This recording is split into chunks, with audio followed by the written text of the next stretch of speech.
அனைவருக்கும் அன்பான வணக்கம். நீங்கள் கேட்டுக்கொண்டிருப்பது கதையலை. வாசிப்பவர் ஹேமலதா ஜெகநாத். திரு கல்கி எழுதிய பார்த்திபன் கனவு, பாகம் 3, அத்தியாயம் 25. வள்ளி சொன்ன சேதி.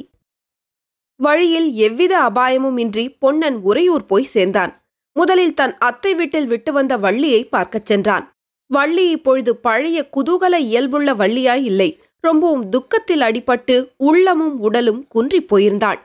அவள் பக்தியும் மரியாதையும் வைத்திருந்த சோழராஜ குடும்பத்துக்கு ஒன்றன் பின் ஒன்றாய் நேர்ந்த விபத்துகளெல்லாம் ஒரு புறம் இருக்க, இப்போது கொஞ்ச நாளாய் பொன்னனையும் பிரிந்திருக்க நேர்ந்தபடியால் அவள் அடியோடு உற்சாகம் எழுந்திருந்தாள்.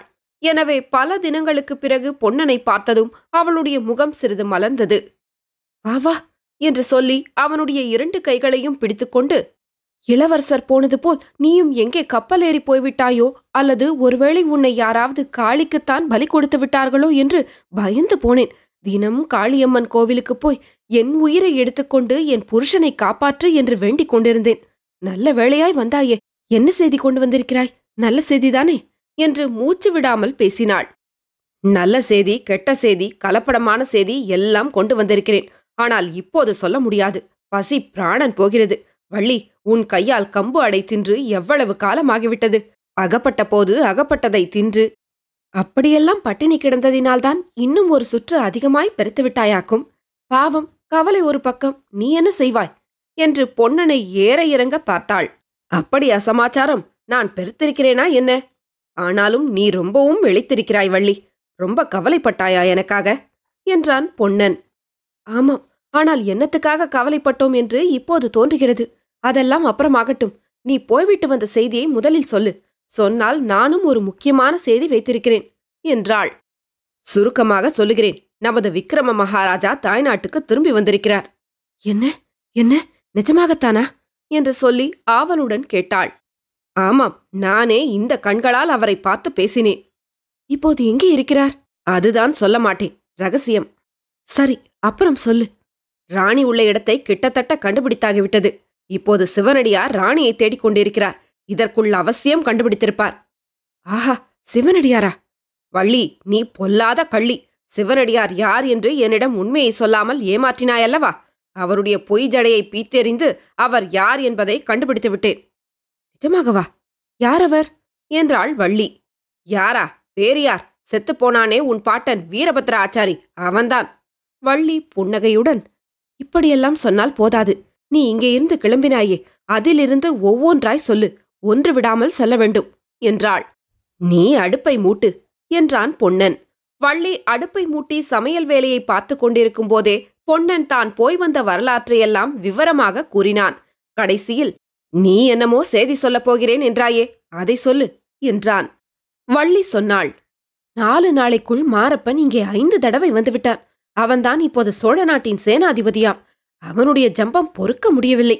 வசந்த மாளிகையில் யாரோ ஒரு ரத்தின வியாபாரி வந்திருக்கிறானாமே, அவன் செண்பகத்தீவிலிருந்து வந்தவனாமே என்று என்னவெல்லாமோ கேட்டு என் வாயை பிடுங்கி பார்த்தான்.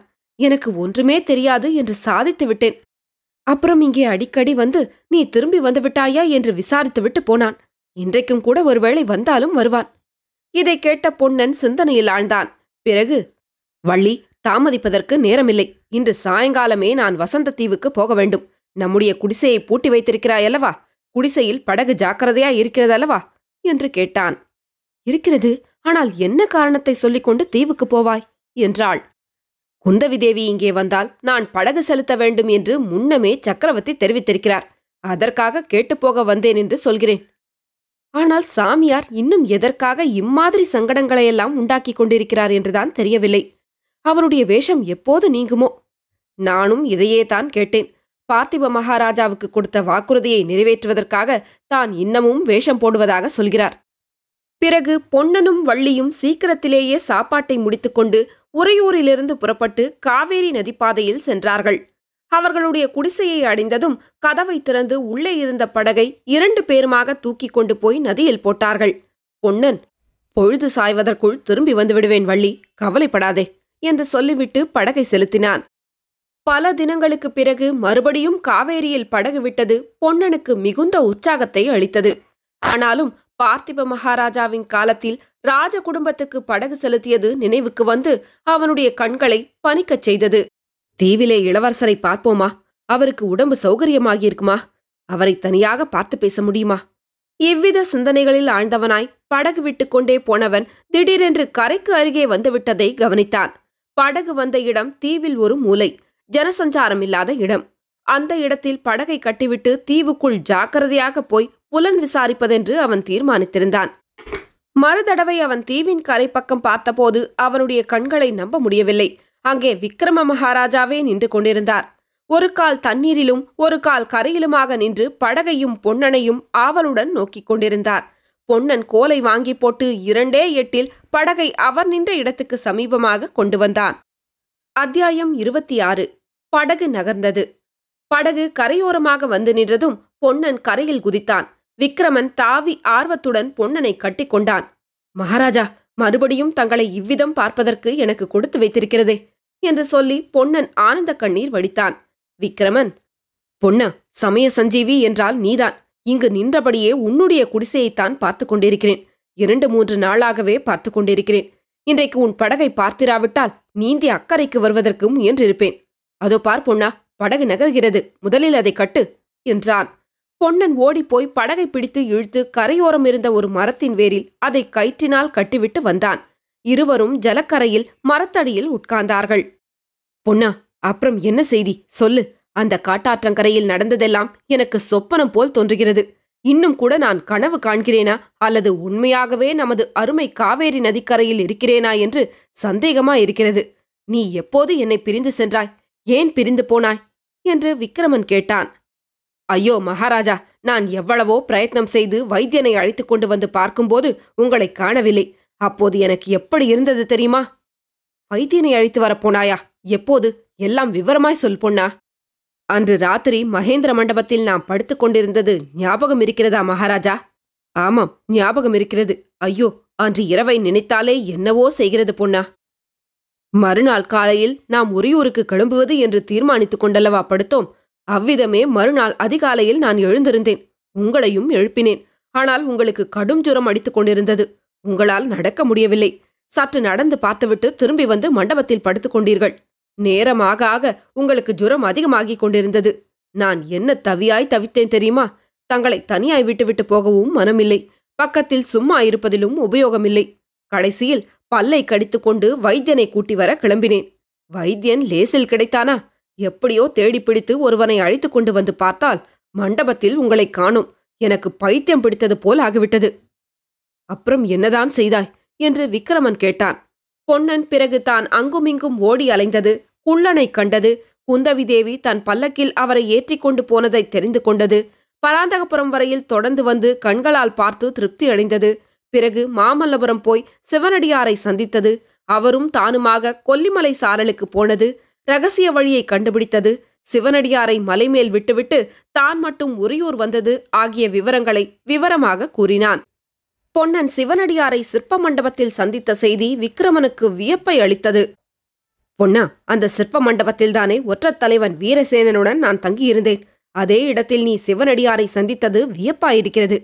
பொன்னா, எனக்கு ஒரு சந்தேகம் கூட உண்டாகிறது என்றான் விக்ரமன். என்ன மகாராஜா சந்தேகம்? அந்த ஒற்றர் தலைவன் ஒருவேளை நமது சிவனடியார்தானோ என்று. ஆம் மகாராஜா, ஒற்றர் தலைவன் வீரசேனர்தான் சிவனடியார். நான் மாமல்லபுரத்து சாலையிலிருந்து குறுக்கு வழி திரும்பிய போது எனக்கு முன்னால் ஒரு குதிரை வீரன் போவதை பார்த்தேன். தாங்கள் சொன்ன அடையாளங்களிலிருந்து அவர்தான் வீரசேனர் என்று ஊகித்துக் கொண்டேன்.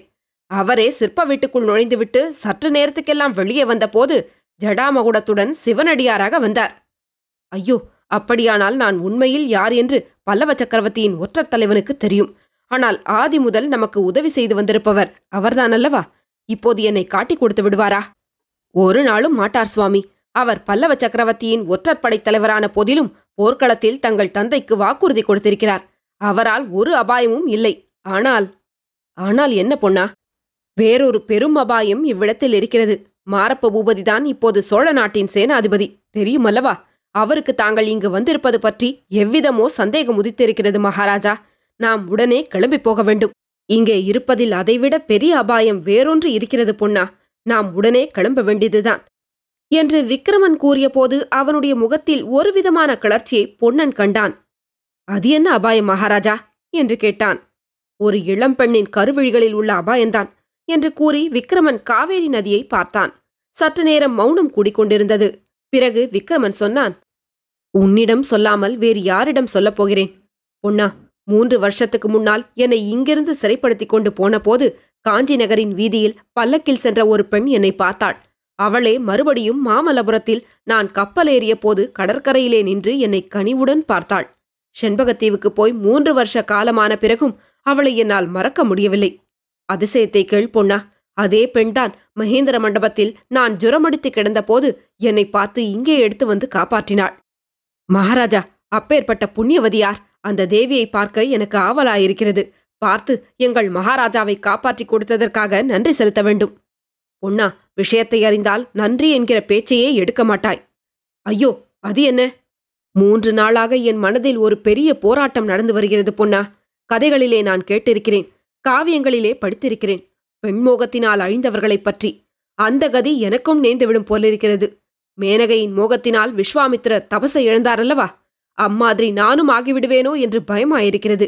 அந்த பெண் பொன்னா அவ்வாறு என்னை அவளுடைய மோகவலைக்கு உள்ளாக்கிவிட்டாள். பொன்னன் குறுக்கிட்டு, மகாராஜா, நான் படிக்காதவன், அறியாதவன். இருந்தாலும் ஒரு விஷயம் சொல்ல விரும்புகிறேன். அனுமதி தர வேண்டும் என்றான். சொல்லு பொன்னா, உனக்கு அனுமதி வேண்டுமா? விஸ்வாமித்திர ரிஷி மேனகையினால் கெட்டதை மட்டும் சொல்கிறீர்கள். பெண்களால் மேன்மையடைந்தவர்கள் இல்லையா மகாராஜா? சீதையினால் ராமர் மேன்மையடையவில்லையா? கிருஷ்ணன் போய் ருக்மிணியை எதற்காக கவர்ந்து கொண்டு வந்தார்? அர்ஜுன மகாராஜா சுபத்திரையை அடைந்ததினால் கெட்டுப் போய்விட்டாரா? முருகக் கடவுள் வள்ளியைத் தேடி திணைப்புணத்துக்கு வந்தது ஏன்? அதனால் அவர் கெடுதலை அடைந்தாரா? பொன்னா, சரியான கேள்விதான் கேட்கிறாய். சீதையினால் ராமரும், ருக்மிணியால் கிருஷ்ணனும், சுபத்திரையினால் அர்ஜுனனும், வள்ளியினால் முருகனும் மேன்மையடைந்தது மட்டுமல்ல, அருள்மொழி ராணியினால் பார்த்திப மகாராஜாவும், வள்ளியினால் பொன்னனும் மேன்மையடைகிறார்கள். அப்படி சொல்லுங்கள், பின்னே பெண்மோகம் பொல்லாதது என்றெல்லாம் ஏன் பேசுகிறீர்கள்? கேள் பொன்னா, பெண் காதலினால் மனிதர்கள் சிலர் தேவர்களாகியிருக்கிறார்கள். அவர்கள் பாக்கியசாலிகள். ஆனால் தேவர்கள் சிலர் பெண் காதலினால் தேவத்தன்மையை இழந்து மனுஷர்களிலும் கேடுகெட்டவர்களாயிருக்கிறார்கள். நான் அத்தகைய துர்பாகியன். என் உள்ளத்தை கவர்ந்து கொண்ட பெண் அத்தகையவளாய் இருக்கிறாள். நான் என்னுடைய தர்மத்தையும் என்னுடைய பிரதிஜையையும் கைவிடுவதற்கு அவளுடைய காதல் தூண்டுகோலாயிருக்கிறது. ஜுரம் குணமானதிலிருந்து எனக்கு அந்த பெண்ணின் நினைவைத் தவிர வேறு நினைவே இல்லை. அவளை பிரிந்து ஒரு நிமிஷமாவது உயிர் வாழ முடியாதென்று தோன்றுகிறது. அவளுக்காக ஸ்வர்க்கத்தை கூட தியாகம் செய்யலாம் என்று தோன்றும்போது சோழ நாடாவது சுதந்திரமாவது அவளுடன் சேர்ந்து வாழ்வதற்காக காஞ்சி நரசிம்ம பல்லவ சக்கரவர்த்திக்கு கப்பம் கட்டினால்தான் என்ன? பொன்னனுக்கு தூக்கி வாரி போட்டது. விக்ரமனுக்கு இது கடைசி சோதனை என்று சிவனடியார் கூறியது அவனுக்கு நினைவு வந்தது. ஐயோ, என்ன இப்படி சொல்கிறீர்கள்? உரியூர் சித்திர மண்டபத்தில் பார்த்திப மகாராஜாவிடம் தாங்கள் செய்த சபதம் ஞாபகம் இருக்கிறதா என்று கேட்டான். ஞாபகம் இருக்கிறது பொன்னா, இன்னும் மறந்து போகவில்லை. ஆனால் எத்தனை நாளைக்கு ஞாபகம் இருக்குமோ தெரியாது. தினம் தினம் என்னுடைய உறுதி குலைந்து வருகிறது. ஆகையினால்தான் உடனே கிளம்பிவிட வேண்டும் என்று சொல்கிறேன். இப்போதே உன்னுடன் வர சித்தமாயிருக்கிறேன். கிளம்பலாமா என்றான் விக்ரமன். கிளம்பலாம் சுவாமி. ஆனால் இந்த தீவில் நமக்கு ஒரு காரியம் இருக்கிறதே. மகாராணி கொடுத்த பெட்டியை இங்கே புதைத்து வைத்திருக்கிறேன். பார்த்தாயா, அதை கூட மறந்துவிட்டேன். இன்னும் 2 நாள் போனால் வந்த காரியத்தையே மறந்து விடுவேன். என்னையே கூட மறந்து விடுவேன். இன்றைக்கு அந்த பெண் வருவதற்குள் நாம் போய்விட வேண்டும். பெட்டியை எங்கே புதைத்திருக்கிறாய் என்று விக்ரமன் பரபரப்புடன் கேட்டான். சமீபத்தில்தான் இருக்கிறது சுவாமி. தோண்டி எடுக்க வேண்டுமல்லவா? முன்ஜாக்கிரதையாக மண்வெட்டியும் கடப்பாரையும் கொண்டு வந்திருக்கிறேன் என்று சொல்லி பொன்னன் படகின் அடியிலிருந்து அவற்றை எடுத்துக்கொண்டு வந்தான்.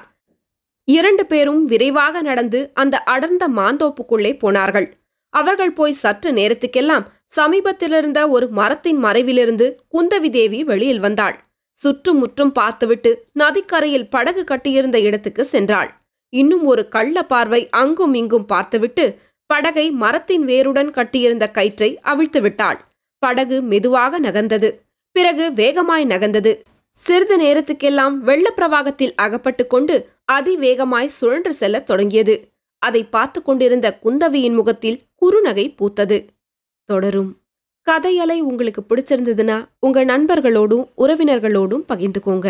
நன்றி.